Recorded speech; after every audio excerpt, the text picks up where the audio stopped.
Hello friends, நம்ம இதை பற்றி பார்க்க போனால் இலக்கிய வரப்போகிற எபிசோட என்ன இன்ட்ரெஸ்டிங்கான சுவாரஸ்யமான விஷயம் நடக்க போகிறாங்க பார்க்க போகிறோம். வாங்க வீடியோக்குள்ளே போயிடலாம். நம்மளுடைய ஜானகியும் பார்த்தீங்கன்னா இலக்கியாவும் எப்படியாவது வந்து கார்த்திகை வந்து பிரியாவை வந்து மீட் பண்ணால் அவங்களுடைய மனசில் வந்து என்ன இருக்குன்றது வந்து நம்ம வந்து தெரிஞ்சுக்கலாம் அப்படின்ற மாதிரி வந்து நினைக்கிறாங்க. அதனால் பார்த்தீங்கன்னா நம்முடைய கார்த்திகையும் சாமி கும்பிட்டு இருக்க அவருடைய ட்ரெஸ்ஸில் வந்து தீ பிடிச்சிருதுங்க. இதை வந்து நம்முடைய பிரியா வந்து பார்த்துறாங்க. நம்ம கார்த்திகை வந்து கவனிக்காது வந்து சாமி கும்பிட்றாங்க. நம்ம பிரியா பார்த்தீங்கன்னா ஓடி போய் அந்த நெருப்பை வந்து அணைச்சி, என்ன சார் யாராவது வந்து விளக்கு பண்க நின்று வந்து சாமி கும்பிடுவாங்களா, கொஞ்சமாவது வந்து அறிவு இருக்கா அப்படின்ற மாதிரி வந்து திட்டுறாங்க. அதுக்கு பார்த்தீங்கன்னா நம்முடைய கார்த்திக் வந்து எந்த ஒரு ரியாக்ஷனுமே வந்து கிடையாது, ஸ்டெடியாக வந்து நிற்கிறாங்க.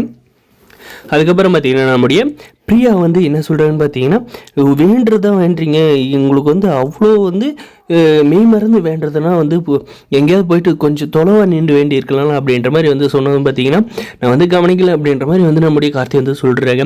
அதுக்கப்புறம் பார்த்தீங்கன்னா நம்ம பிரியா வந்து நம்மளுடைய கார்த்தியோட முகத்தை வந்து பார்த்துட்டும் பார்த்தீங்கன்னா, சார் எங்கே சார் நீங்கள் இங்கே அப்படின்ற மாதிரி இருக்கிறது, கோயிலுக்கு வந்தேன் என் குடும்பத்தோடு அப்படின்ற மாதிரி வந்து சொல்கிறாங்க.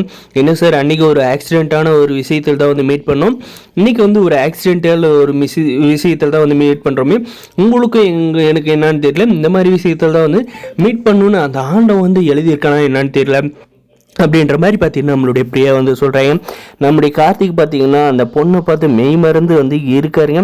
ஆண்டாவா இப்போ தான் உங்ககிட்ட வந்து வேணும், அது வரைக்கும் என் மனசுக்கு பிடிச்ச பொண்ணை வந்து என் கண்ணில் வந்து காட்டிட்டே அப்படின்ற மாதிரி பார்த்தீங்கன்னா நம்முடைய கார்த்திக் சார் வந்து நினைக்கிறாருங்க. அதே சமயம் பார்த்தீங்கன்னா இந்த விஷயம்லாம் சீரியலில் மட்டும்தாங்க நினைக்கும். கார்த்திக் வந்து கல்யாணம் பண்ண வந்து நினச்சாங்க. அதுக்காக பார்த்தீங்கன்னா அவனை வந்து குடிக்கிறதுல திருத்தி ஒரே நாளில் வந்து ஒரு பிளாட்டை வந்து அந்த இடத்துல வந்து வாங்கலான்னு போகிறாங்க.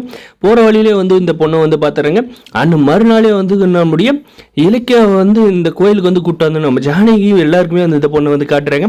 போகிற போக்க பார்த்தா வரப்போகிற எபிசோடில் இன்னும் 2-3 எபிசோட்லேயே வந்து இந்த அஞ்சலிக்கு வந்து டிவோர்ஸ் வந்து வாங்கிட்டு நம்மளுடைய பிரியாவுக்கும் கார்த்திக் வந்து கல்யாணம் நடக்கிற மாதிரி வந்து இந்த டைரக்டர் வந்து சுச்சுவேஷனை வந்து கொண்டு போனாலே போவாங்க. ஏன்னா வந்து இப்படி வந்து டக்குன்னு நடக்கிறத பார்த்தா அதுதாங்க வந்து நடக்க போகுது. நம்முடைய ஜானை வந்து நினச்ச மாதிரி பார்த்தீங்கன்னா நம்முடைய கார்த்திக் சாருக்கு ஒரு அருமையான வந்து பொண்ணு தாங்க வந்து கிடைச்சிருக்காங்க.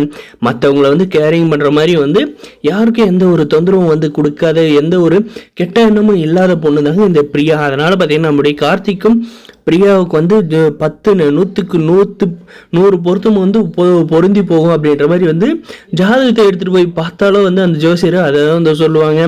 அதனால் பார்த்தீங்கன்னா நம்முடைய கார்த்திக் வந்து பிரியா தான் அப்படின்றத வந்து எழுதி வச்சுட்டாங்க நம்மளோட ஆண்டவன்.